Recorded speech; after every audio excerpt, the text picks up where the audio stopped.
This video was produced by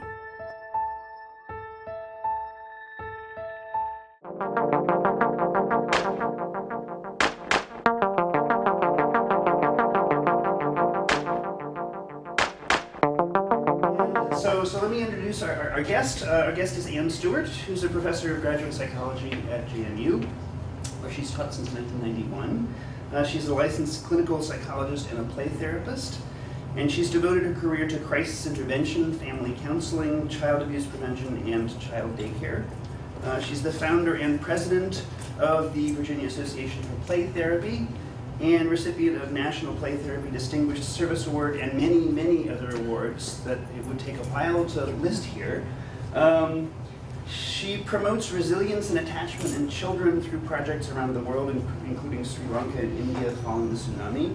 And she's designed and implemented programs addressing psychosocial problems resulting from landmines in Lebanon, Jordan, Bosnia, Vietnam, and Mozambique.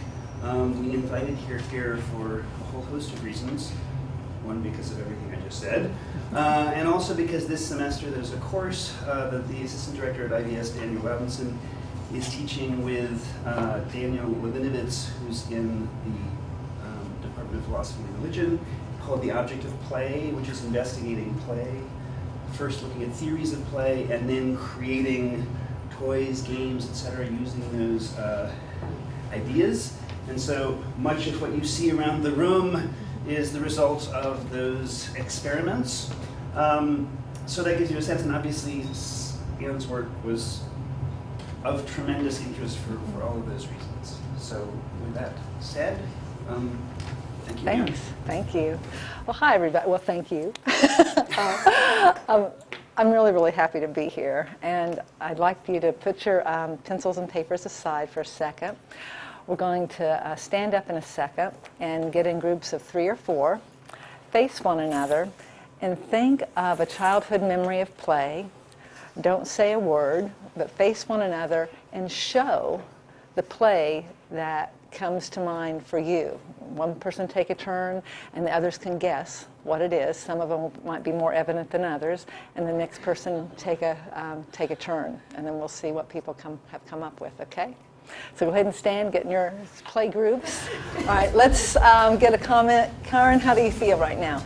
Happy. It's like, memories and reminiscing. Okay. Yeah. So happy, reminiscing, some heads nodding. How about for you, Brittany? A little bit more connected because I've shared some things from the past that are special to us. Okay, great. Other comments here?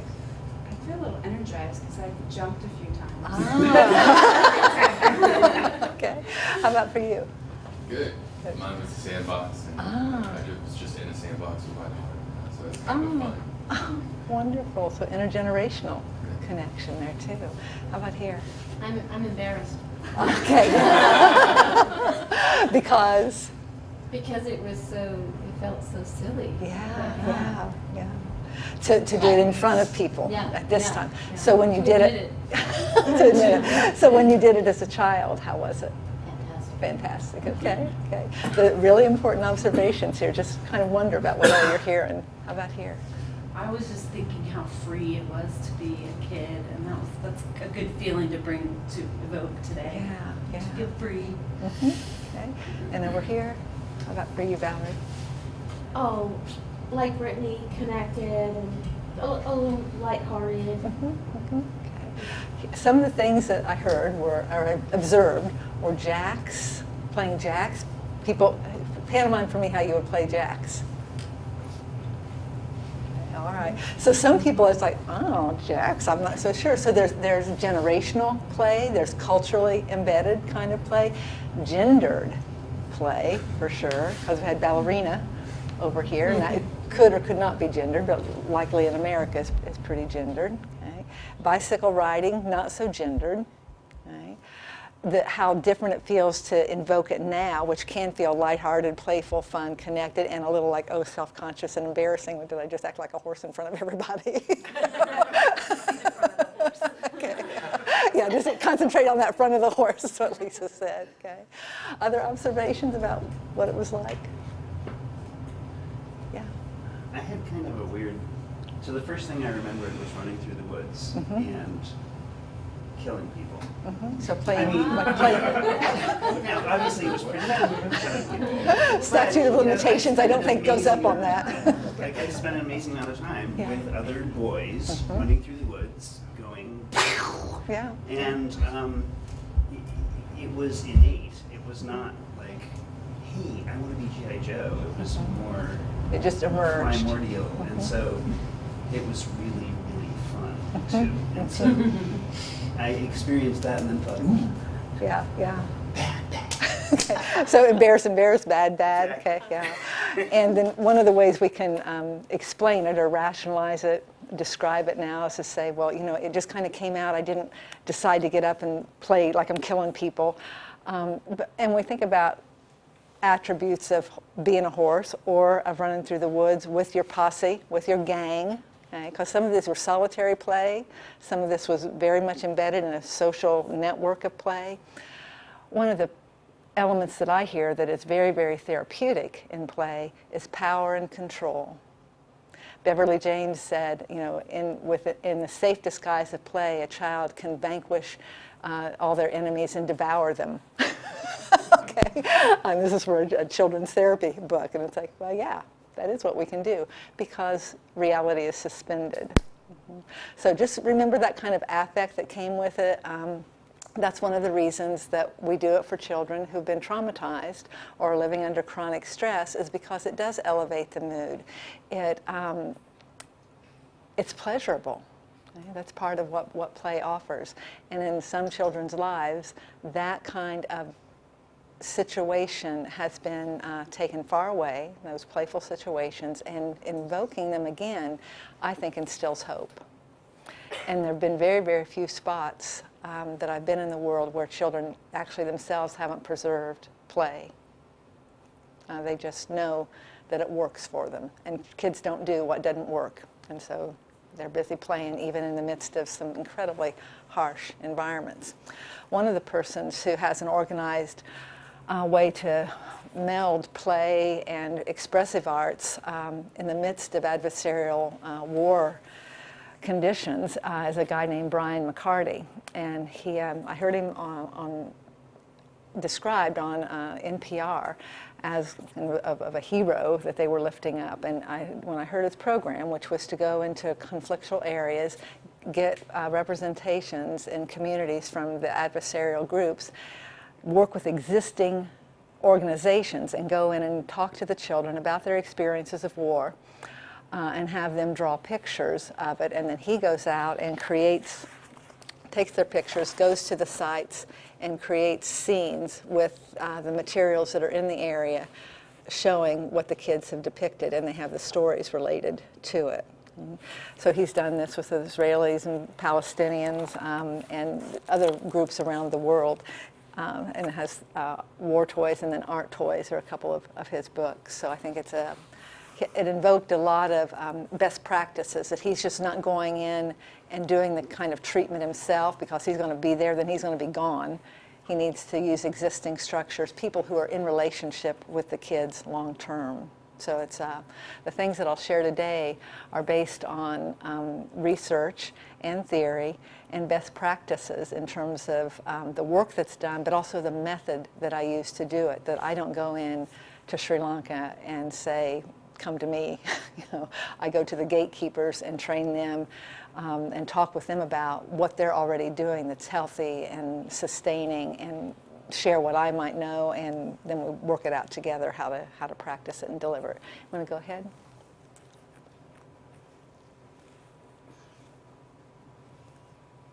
Maybe.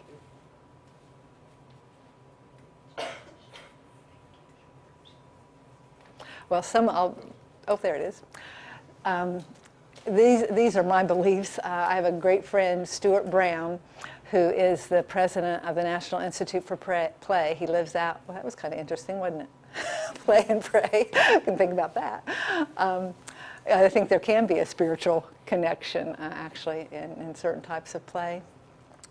What Stewart says is the kind of mutual delight that happens between a parent and a child constitutes a state of play. If you've ever been on face, with a little baby, and that give and take of just the eye contact, sticking tongues in and out, cooing back and forth, he would say that that's about communicative intent, that's about relationship building, and for me it's the same, and about attachment development, and that is a state of play. So my definition of play is very far-reaching and constitutes a lot of creative interactions. You can do solitary play and have it be satisfying in and of itself, and a lot of the play that I do is to help rebuild community. So it's definitely done within a social relationship. The perspective, the theoretical perspective I use is attachment. Part of attachment dimensions, there are two big dimensions. One is having a psychologically and physically safe and secure environment. And to the extent that you have that, then you can go out and explore. Okay? So when children are in my office, or if I'm visiting children at school, or if I'm saying, like this morning, hello to my son at William and Mary, I want to know how safe and secure he is, and then what he's going to do to go out and explore. Our daughter Hannah is here at JMU, had 3 midterms today, so she was not feeling very safe and secure this morning. Okay, so I use another thing, is use of technology. So I use technology to send, go Team Hannah messages to her today. So you can play lots and lots of different ways to connect and to encourage. Can go ahead. But Stewart Brown really does think it's vital for life, and I do too. Stewart was the psychiatrist, beginning psychiatrist, when the horrific, one of the very first mass shootings occurred. Remember the tower in Texas? Okay? So the person, Richard Whitman, who was a shooter there, killed himself, but Stewart was hired to look over his life and try to figure out what in the world happened that a person could go up and do that kind of sniping on a campus. It was just, it's unheard of now, and it was very much unheard of then. And what he found, which made him commit to the importance of play and conduct a lot of research on this and gather, again, an interdisciplinary group. He has Jane Goodall and politicians, a number of different people from many disciplines on the board for the National Institute of Play. What he found with Richard Whitman is that he thought there was a deficit of play in his life, and he's studied other killers since then and has that as a common theme. Let's see if this will play for a little bit. Whoops. What you do is go back to it, and you can put the cursor till it looks like a hand on the black screen, and we should see a little video about play. Maybe.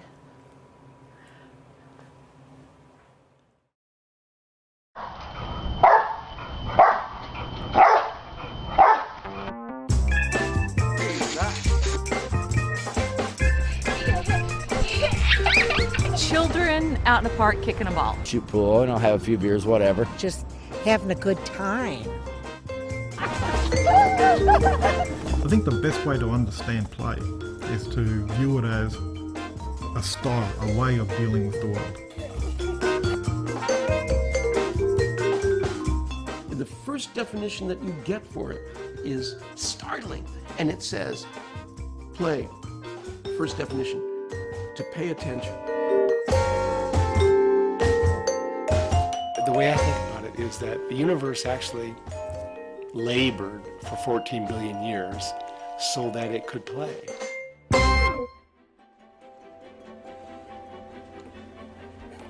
No, I don't play enough. Absolutely not. No. We try. We honestly no, do. Not enough.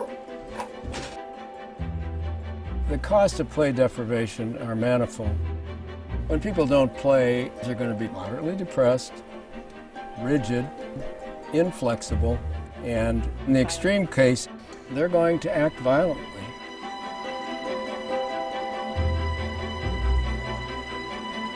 People actually drop dead at their desks from overwork. They call it literally karoshi, or death from overwork.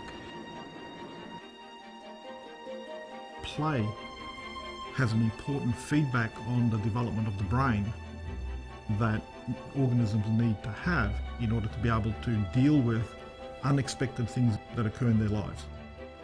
in half the school districts in the United States, recess has been cut back or eliminated. So here we are in a situation with children who need play for healthy physical development, I mean bone development, muscle development. So perseverance, mastery, imagination, innovation, things which keep us surviving as a species are part of the play legacy. And yet that's not what we're doing. Okay, now stop it. All right, get the lights back on. So part of why I wanted to show this is this was about the healing powers of play and the work I've done with children who have suffered trauma and crisis, very extreme events, and it's just good for everybody. If you're having a great day and you deliberately, intentionally play, it's going to be better. And if you're having a rotten day and you can find a way to engage in play, it's definitely going to be better. Okay? The statistics about how play is getting systematically removed from our institutions, not valuing it, is really alarming to me. These are some of the summaries from a book that Stewart Brown did about play, how it's essential for our well-being in 2009. This is me with a student, myself and Lenny Echterling and Danielle, one of my students, got to go over to India after the tsunami. This was in 2006, and do some workshops there with the Indian psychologists from Southeast Asia that was in India, and talk about what efforts they had to support recovery and then share play-based interventions, not only for children but for broader institutions too. So this is a preschool in a slum of Mumbai, and you can see the well-being and the joy that many of these kids have. They just, wherever kids are plunked, they find a way to engage in play. Go ahead. Some of the work that I use to help support the efforts that I do are getting a lot of evidence from neuroimaging, the functional MRIs, and then just more theoretical links between those findings and research studies. This is a guy named Louis Cozzolino, who's a neurobiologist or neuropsychologist and has done a lot of work about how therapy actually changes the brain, talking about talk therapy. And I think that talk therapy is one way that the brain can get changed, and that there are many other ways that it can happen. And depending on where the trauma, when the trauma occurred, what type of trauma it is, then talk therapy may have hardly any likelihood of being effective, and other times it could be a goal that we move toward. Go ahead. I can share these if some people want to know. This is just more information about when you're activated in a trauma, your amygdala hijacks the rest of your brain, so you aren't thinking things through. If you think of a traumatic or scary event that you had, usually you think of it in kind of snapshots. It's later that you weave it into a narrative. But when it first happens, you don't have that kind of access. You have a really, really adaptive way of experiencing it, because it's big. Your body and brain have to figure out, what am I going to do here? And the options are, I'm going to flee, I'm going to fight, or I'm going to freeze. And then that's where the child or the adult gets stuck. So talking about it isn't going to do the kind of repair. Experiencing things at a physiological level, getting some repetition, some mastery and control in a symbolic way is what we recommend. Go ahead. The one way to think about it is that first it's about regulation and relationship, and then that can lead to a response or storytelling or a narrative about it. Okay? The regulation pieces, actually this is a good example of it. The other quote at the bottom, if you can go back just a second, was that birds fly, fish swim, and children play. And Gary Landreth is a play therapist who had that quote, and that's true.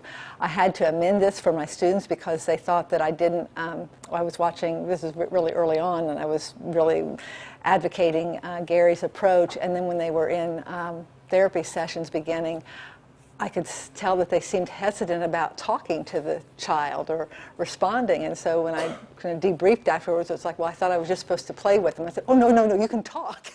You can talk to it. It's okay. So you can tell when you're anxious, we get kind of frozen up and narrow. And so I don't know if I traumatized them, but I had them pretty anxious about trying to perform and play. So, and that's not the purpose of play. Go ahead. This is a little girl that I met in Sri Lanka. Part of the welcoming that I've encountered around the world, and we do our own version of it in America, is having our children perform. We even do it when people come to visit. Oh, can you come out and tell them this? Oh, show them what you just did. Oh, and our kids usually kind of dutifully go along with us. At a cultural level, that happens too. This was along the southern shore of Sri Lanka. Sri Lanka is a tear-shaped island in the Indian Ocean, and I was down at the bottom near Galle, where there had been a lot of devastation. The waves have come very far in. Did anybody have experience there? Well, this was the first spot we stopped, and I actually didn't realize that we were stopping to engage. There was a group of 7 play therapists who were sent there. And I actually thought it was kind of a photo op. We'd been driving from Colombo, the capital. We got to the spot, and there were some wrecked, very colorful, but wrecked boats along the Indian Ocean shore, and then devastation with kind of a blue tarp hanging up. And when we got out, I was getting my camera out, and our driver said, "The children are waiting for you." And I kind of looked around because I hadn't seen any children. And just like that, 80 kids appeared from I don't know where. And a woman came up with a baby on her hip and said, I'm taking care of the children now. There'd been incredible loss of life of many, many parents, and so this was her brood now. And she said, would you like to see my shop? I'm a seamstress. And I said, well, I would be honored to. And she said, it's there, and there's just a pile of rubble. There was hardly anything bigger than your purse along this coastline. But these kids came out, made a circle, and Sarangane and the leader there had them perform. She's doing a typical dance. You can see her little ankles get poised, and she's doing it incredibly gracefully. She's 4 years old, about this tall, and I don't know how she has a white dress on in the midst of all that. They had obviously prepared and were waiting for us with some anticipation. You can see everybody clapping alongside, so they're really celebrating community and their culture, and the resilience that you see there, I think, is just remarkable. It breaks my heart as well, because this is called the Bangle Vans. This little girl's bangles are long gone, as are most of them in the village. Go ahead. So she performed, and then some of the teenagers performed, and I want you to see here this community, and then it's also ringed by their caregivers. Okay, so we don't go in and take the children away. We're doing it within that protective sphere. Go ahead. We then used play to assess what the children knew. I did some work ahead of time, and these are some puppets that we took along. I also took Beanie Babies. This is in 2005, 5 weeks after the tsunami. And I don't like Beanie Babies. I thought they were just kind of dopey and a waste of money. And I needed small things, small playthings, and I thought, well, okay, we'll give it a try. So I looked up, did research on Sri Lanka, found that monkeys were actually kind of revered and wise. Good, I'm glad you nodded. So I hope my research is correct. And so I had a little monkey Beanie Baby, and then I don't know if you remember, for a long time in Walmart, there were these fuzzy flowers that were hanging by the checkout, and so I brought the flowers and a little monkey, and we did a play about the flowers feeling bad, and their tummies hurt and their hearts ached, and so they just wanted to stay in their tents. And did anybody feel that way? And so you would just get, from these 80 kids, you got a rough assessment of the kind of symptoms they were having, the kinds of things that were worrisome, and then what would help. We don't just stay on the negative. We always talk about who helps, what helps. So that's what we're doing here. And you can see there are different little faces. Some are more impacted and more available to engage than others. Go ahead. Then we invited, this is one of our first stops, so we still had paper and pencil, paper and markers. We ended up leaving them all there and consumed them all while we were there, which was the purpose. But this is parents and kids together doing a helping hand activity. So first we greeted one another. Okay. One of the most remarkable things that happened in the greeting was this mischievous look after the children did their circle performances. We sang a couple of songs to them. We did Twinkle, Twinkle, Little Star. And it's like every culture I've been in has some version of Twinkle, Twinkle, Little Star. Or maybe they get ready because they know Americans are coming. I'm not sure. But I haven't been someplace where there's not Twinkle, Twinkle, Little Star. But you could tell there was some kind of communication, like kids were looking at one another and looking at this woman that had the baby. And then she announced that we have been anticipating you coming. And so we have a special performance we want to do for you. And again, they are so graceful. You saw the shoulders come up, posture get very erect, an arm go up like this. And I thought, what are they doing? Because everybody in the circle is doing it. And the 7 of us are just watching. And they said, these are Sinhalese children who speak Sinhalese in Sri Lanka. And they said, this way, you put your right hand in, you put your right hand out. These children, 5 weeks after their life has been turned upside down and washed out to sea, prepared in about a week to sing the Hokey Pokey to us. And that's a face of resilience. That gives me hope for the world and a deep appreciation that I got to witness it. Go ahead. So the Hokey Pokey really is what it's all about, guys. This is another version of the helping hand. So we had them draw their hands. You can't just hold up your hand and say, you know, everybody needs a helping hand sometime. We know a terrible thing has happened in your community, and we're very, very sorry. We want to know who and what gives you a helping hand. And then they could write or make symbols, draw what gives them a helping hand or who gives them a helping hand, or just decorate it and tell it to us. Okay, go ahead. So this is another little girl. Then we always had a singing kind of ritual that we did. It might be as simple as everybody's in a circle. This is on down the coast in Gaul, and we had, golly, maybe 100 kids in one circle and another 100 in another. So we started at several places around the circle, and I'll do it to you, and then you pass it to her, and we'll take it 3 or 4 people down the line. Okay, you ready? Because you're going to have to imitate and give it to her. I have a message for you. Here's the message from my friends and other children in America. It means I, and this means that I love, and that means you. Okay, so pass it on.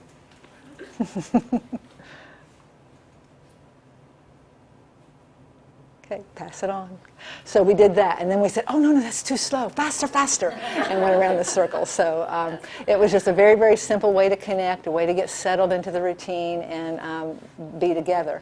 We also did a lot of singing and dancing, which is part of, when we talk about regulation and then relationship and respond, that is to help regulate. When you do things rhythmically and repeat, and you have a bodily movement with it, you settle and get regular. That's your horse. You know, it did many, many things. Yeah, go ahead. Oh, I want to go back, actually.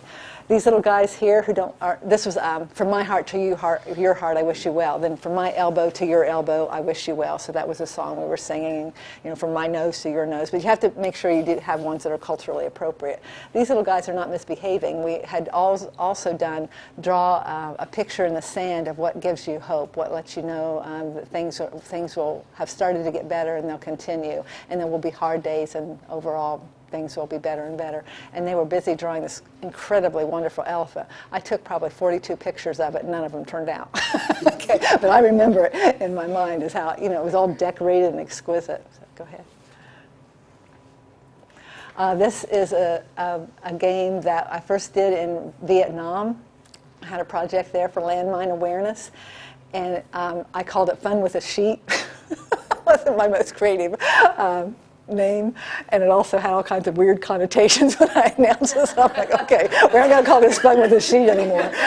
And so my friends in Vietnam said, how about what you're doing is sharing our worries. And we are so happy that you've come to share our worries. So I was like, okay, that's what we're going to call this. We're going to share our worries.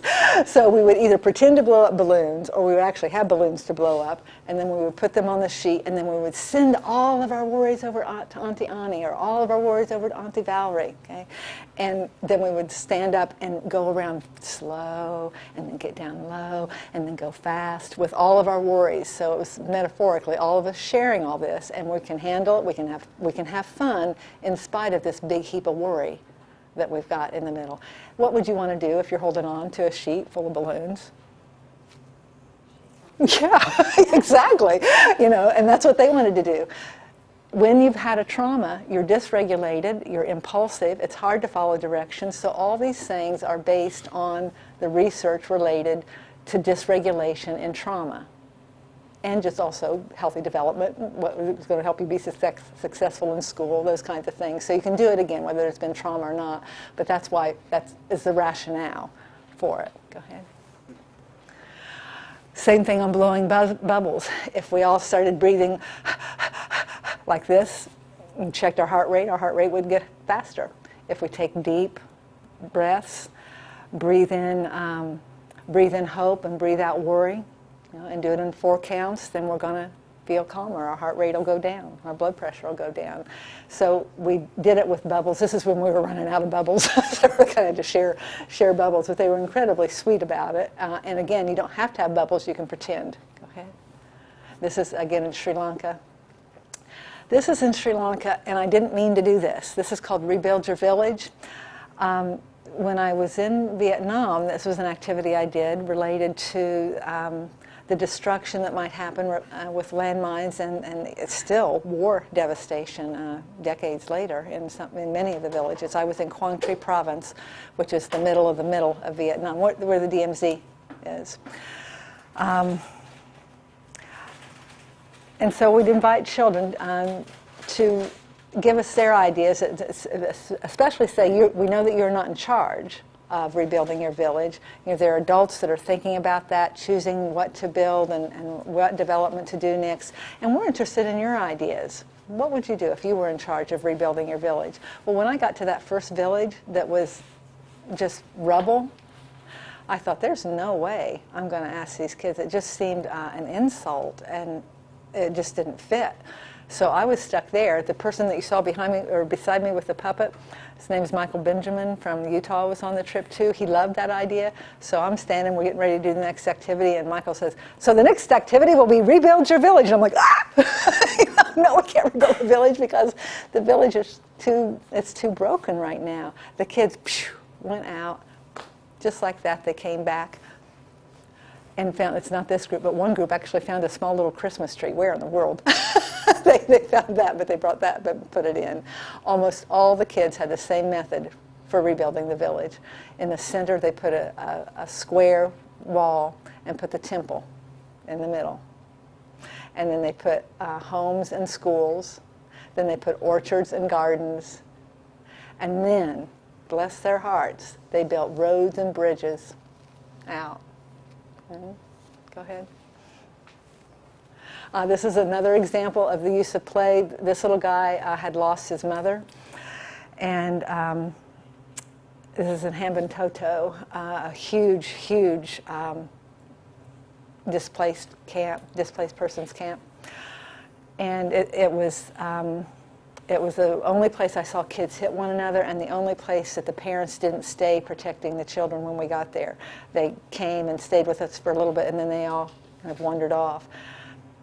We're not sure what was going on there. I think there was still a lot of trauma within the camp, and also they had been moved from their actual physical space of their village because the government was trying to lessen risk. So they didn't want people to have their camps right where their village had been. But I think it reduced the social fabric. And so we're not sure what happened, but this little guy came up and tugged and said, could he sing a song? I'm like, yes, of course. And so he had it to a traditional tune, but it talked about missing his mother, wanting to go and pick red and gold flowers, which have spiritual significance, and visit the Temple of the Sacred Tooth, which is a very revered spiritual place. So since I think he's going to be president of Sri Lanka someday, with that amount of resilience, I wanted to picture with him. Yeah. This is an example of the creativity of and healing that you can see the adults have. This is right before Bush and Clinton came on their big carriers, and USAID visited this particular area of Sri Lanka. So they had been putting pieces of rubble in categories. So there were lots of stones and cinder blocks, and then there were palm fronds and just different types of rubble. They were rebuilding walls. On the outside of one wall that was rebuilt, and if you can see it here, it says tsunami. It has the date of it, 24th, or the 26th, 2004. And then it has the C, taking a child. This is the same thing kids do and that we all do. We want to have mastery, and we can use our creative process to help us engage with complex, overwhelming phenomena and help resolve it, move through it. Go ahead. These are some kids in an orphanage in Dominican Republic, and we're showing where in your body do you feel certain emotions. And there were some standard ones that we have that are really common emotions, and then there's a space for them to add their own and put a color by each emotion, and then they color in a figure of a person and show where they experience it, and then we can chat about it and act it out. Go ahead.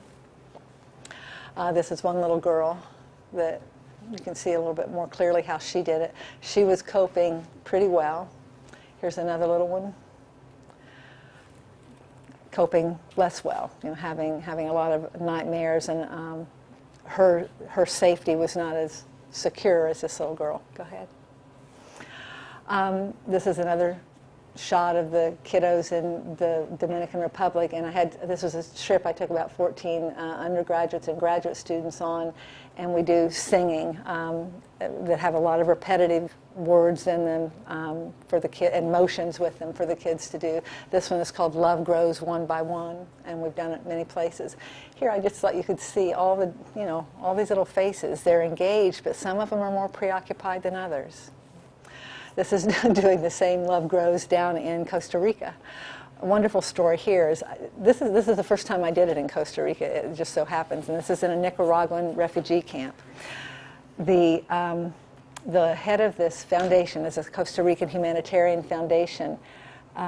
Really liked this song, had been very, very skeptical of having any psychologists come in, thought that we were going to sit in a room and have people come chat with us. And I was like, no, I can do that, but I'm not very interested in doing that here. Let's play. So she became a big fan. We did this song, Love Grows One by One, Two by Two, Four by Four. Love grows round like a circle, comes back knocking at your front door. Okay? So it had these motions to it. I came back the next year, and we're walking around. Giselle is not taking us to the school very quickly, and so the students are kind of wandering around with her in this Nicaraguan community. It's a very displaced community, marginalized community in Costa Rica. And then when we get upstairs, the kids are in a circle. 200 kids did Love Grows. And she said, we've done this every day since she left. Now, she didn't know I was ever going to come back. I wanted to, but I didn't know if I was ever going to come back. So you just never know. One little interaction, one little song, what somebody is going to do with it. It's just powerful. Go ahead. This is a scene in Jordan. Actually up by Mafraq, where the big Syrian refugee camp is now, it's so huge you can see it from satellites, the lights of it. These are messages about how to stay safe from landmines. All these projects are done based on whatever available data I can find on what traumas are occurring, what helps there are, and what who's being hurt under what circumstances. So a lot of the incidents in Jordan were happening out in fields, either with grazing or with trying to do harvesting. So it's trying to do daily activities, and it's kids and women and more rural people getting hurt. Or a huge number was from children getting hurt when there were marriages.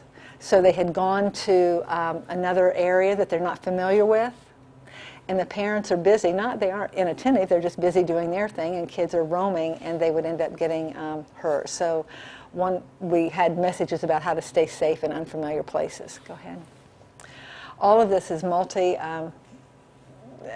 forms we use. So these are messages that were part of an educational program. The kids made drawings, and then we put them, that first one was on the side of a school. So instead of having triggers about trauma, we would have triggers to remind you about what to do to help one another and what would keep our community safe.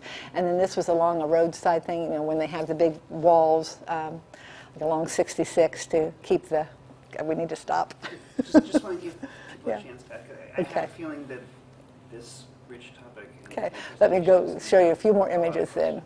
Okay, And I'm happy to stay around. I know that your schedules might not permit it. This is an example of the play that we did. So we had educational piece, cognitive.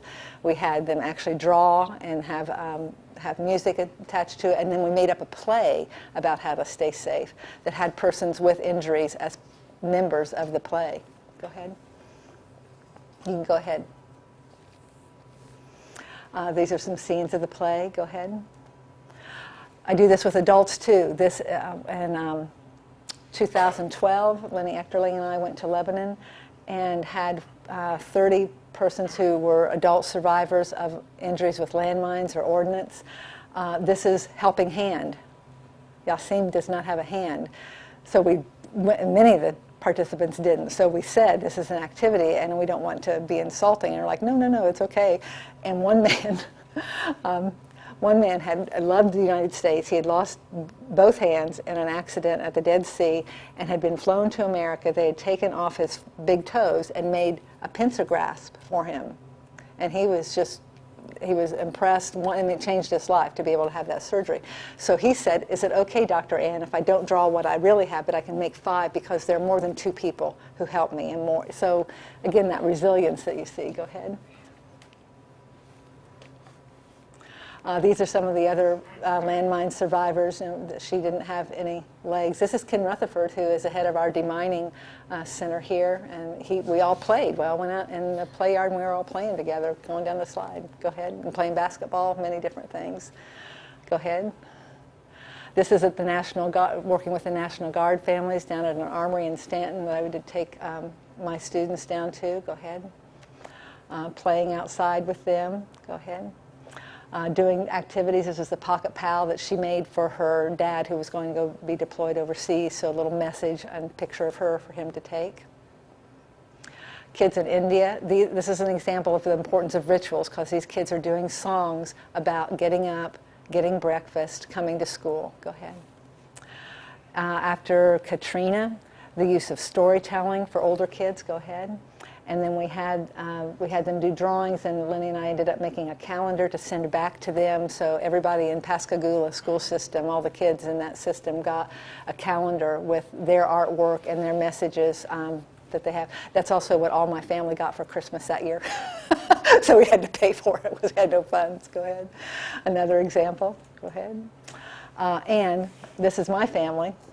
In 1999, and it says, we can be sure that all happenings, pleasant or unpleasant, in the child's life will have repercussions on her dolls. This is October, I think, 8th. On October 1st, my husband Joe was diagnosed with stage 4 lymphoma, non-Hodgkin's lymphoma. He's fine. We got a miracle. We needed one. Before we left, this is the play therapy conference, and we went to the oncologist and said, we don't know how to do cancer, and do we go any place? I'm not sure what to do. And it's like, if you feel good enough to go, go. So we're like, okay. This was one where we had tried to make it a family outing because it was in Baltimore. Before we left, the doll that Hannah needed to take, and it's not a doll that she played with at all. It was one of those fancy dolls that gets advertised and your grandmother gets for you because your mom won't. And it was called Make Me Better Baby. And so that little doll that was ill had to come along. So I absolutely believe Piaget. And Hannah's here at JMU now, and Joe as well. And Xander's busy at William & Mary, and I'm with you, so life is good. Go ahead. Another example, this is after a flood in West Virginia. Here's what happened. We asked the child to describe it. You see some signs of health and hope in there. Okay? I mean, there are raindrops as big as your head, and there's also a sun, there are birds, there's help coming with a kitty, that's been rescued. Then we said, this happens to other children. If there's some message that you might want to give to other kids, go ahead. This is what he drew. Rainbow, universal sign of hope. Water all contained with a bridge over it. And you don't know that. You ask the child what this is. And the message he wrote is, you will be surprised what you can live through. He's 9 years old. Pretty wise. Go ahead. Original PlayStation. Get outside and play, guys. Okay, go ahead. This is information about how much we need to get outside and play. Go ahead. These are my wonderful niece and nephew out on the farm playing. Go ahead. And this is a wonderful short video about an intervention. and the risks of not getting out and playing. Go ahead. And we won't watch it. Go ahead. This is an example of just how powerful those short interactions can be. This is on the way out of town. So we're back at Gaul at the temple, where there's been incredible loss of life. That's where the train was that people went to try to escape, and then more waves came in and took the train away. So it's just devastated. And the temple walls held. Okay? So we're leaving. We're just like a couple hours from Colombo, getting out of Sri Lanka, and I hear, Auntie Annie, coming down this, coming me cry, coming down this dusty path. And she's doing this at me with her little friend. Oh my gosh, you know. I'm just lucky that my friend Pat got a picture. I'd never, ever would have forgotten it in my life, but now I can share it with you with this image of how joyful that is. You know, that was like 10 days prior. We had done it for 30 seconds around a circle, just like you did, and then she brought it back to me. So that's the healing power of play. Thank you very much.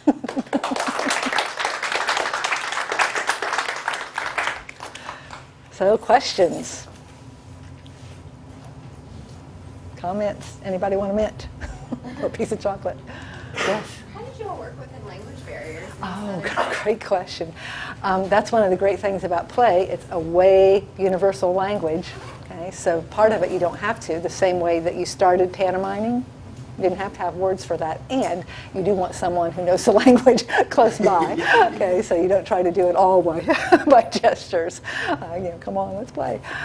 So we have gatekeepers, stakeholders within the different communities, and we work with already existing agencies who have the training, who have an authority and responsibility to conduct the interventions. And in this case, we actually met with all the community development trainers in the city of Gaul. Got a proclamation from the mayor that got sent to President Rose, you know, about the work that we did there. So we trained those trainers, and you absolutely do that everywhere you go. So you have to have a very, very good translator along. Yeah, great question. And you know, there are no words for that. Just pure connection. Yes. I was wondering about so. When adults play, you know, the usual context is maybe, you know, sports, right? Mm-hmm. Not the only form, of course. Yeah. Yeah.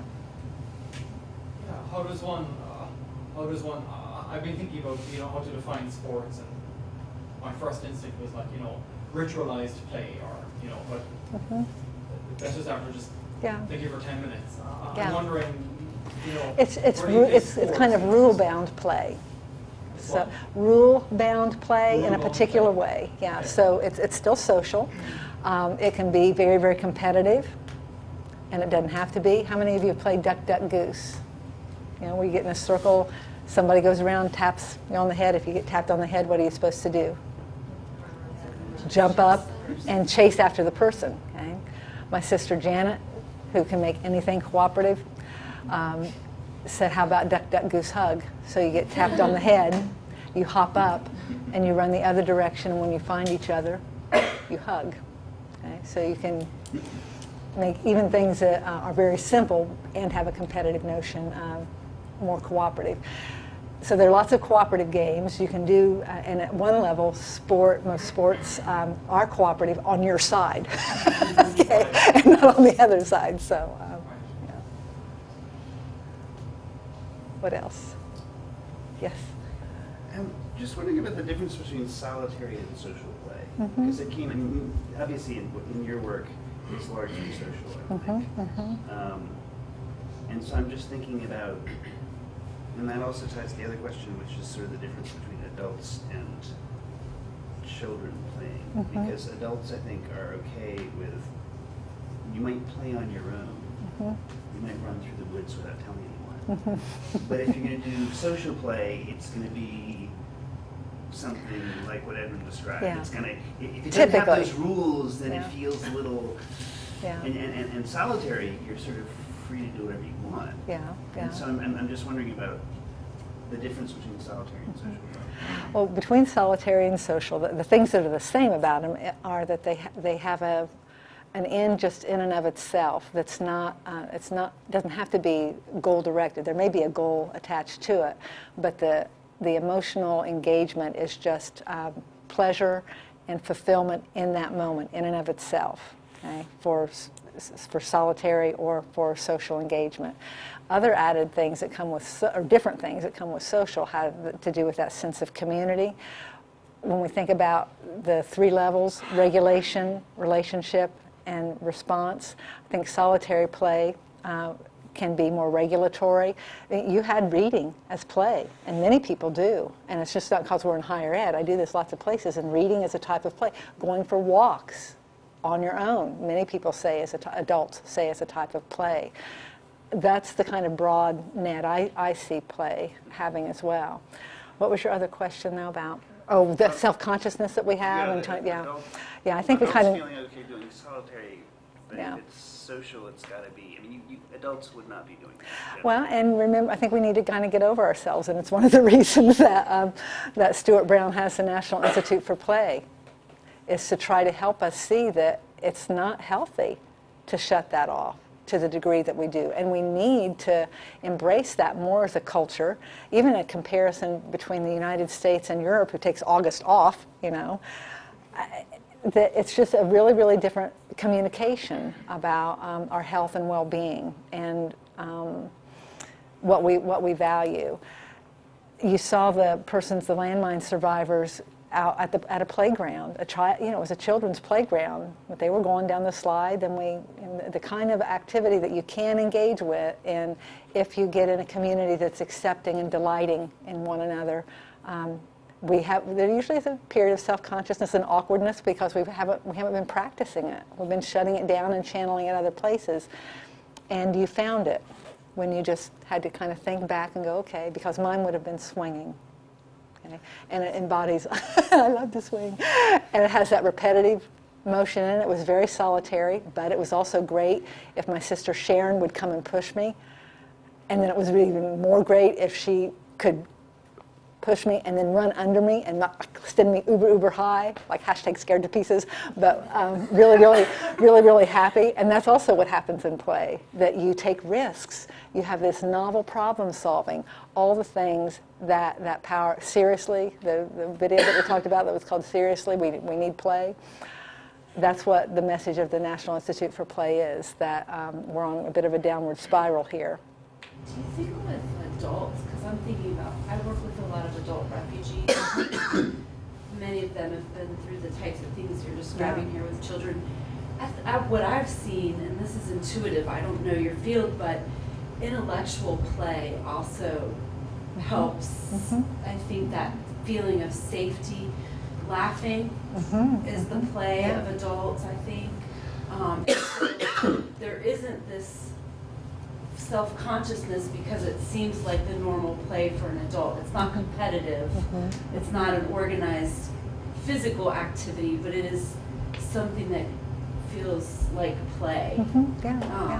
So you're building like a lighthearted connection, a community. Yes, I think so. And gosh, one of the things I get to do often is be asked to go to, when I'm in these other countries, is go to where they're teaching English as a second language or English as a language. And so I always say yes. I figure I'll sleep when I'm home or on the plane. And one I went to, goodness, the kids were from 11 to 60-something. These were folks who were trying to learn English at night, but they were working all day. And the little 11-year-old came in from a quarry. It was just like gray all over. Other kids came in. This was in outside Amman, Jordan, in a Palestinian community. And it's called the Palestinian Refugee Camp. It's been there 30-some years. It's a city, but it's called the camp. So it was in that community that I went to. Some of the men, the young adults who were about 20 to 25, came in totally like washed up, just like they were going on a date, coming to school. I think it kind of was where you could meet people. And I thought I was going to be introduced for the work with landmines and violence, but the person introduced me as a play therapist. And one of the obviously a leader, one of the young men, it was kind of like the Tony in West Side Story, that was a little bit tough, said, you know, play, I haven't played in years. And I said, even though I was a little taken back, said, goodness, I'm really sorry, and it's never too late to start, let's all stand up. Okay? So we stood up, we got in a circle, and I felt, you know, I was taking a big risk because I could get totally dissed on all this. And so I just needed to see what could happen. One of the ways, a simple way to play is to say, so who in here just loves ice cream? And if you do, take a step in. Okay? And so I had just discovered Kunefa, I think. It's a really, really good dessert. Okay? So I asked that because I was sort of like, who would not like that? So everybody stepped in and I said, take a step back. And then I did a couple more. And then I turned to him and said, so you go next. Okay? And good for me, he went next. We all went around. By the time we got to about the 8th kid out of maybe a group of 25, the young man said, they were all men, the young man said, if you love your teacher, step in. You should have seen those teachers' faces. You know, these are people, these teachers were working all day at other jobs and coming to a French NGO to volunteer. And what that meant to them was just incredible. And so they really enjoyed that. The mood of the room changed. You're more available to learn. You know, you're regulated, you're calmer, you're centered, you're in community, it's safer. Just with a little bit of play. It was like 3 minutes. So they kept on doing that. Okay, so it doesn't take much to start to nudge the culture just a little bit. I start my classes with deep breathing and yoga. You know, just little bits. What else? Yeah, you're welcome. Any final questions? Anyone else? Yes. I found the slide on like the technology and like the PlayStation, like outside of the true PlayStation, really interesting. Because like obviously a lot of like people my age and younger, they engage in much more technology-oriented play, like video game stuff. And I was wondering whether you thought that's like less or more beneficial or any. Yeah, I think it's just differently beneficial, and I think there's a preponderance of it, and that's my worry. That when you're doing that, you aren't doing this. And this is something way different than that, and in terms of what fires up, in terms of the kind of capacity it can have. And I really, really want to use technology to engage and be playful in community. But I think we have to be real intentional and purposeful about how we build that. Yeah, it's a good point. A lot to be done on that. I'm so glad you came. Let's thank Anne. Thank you.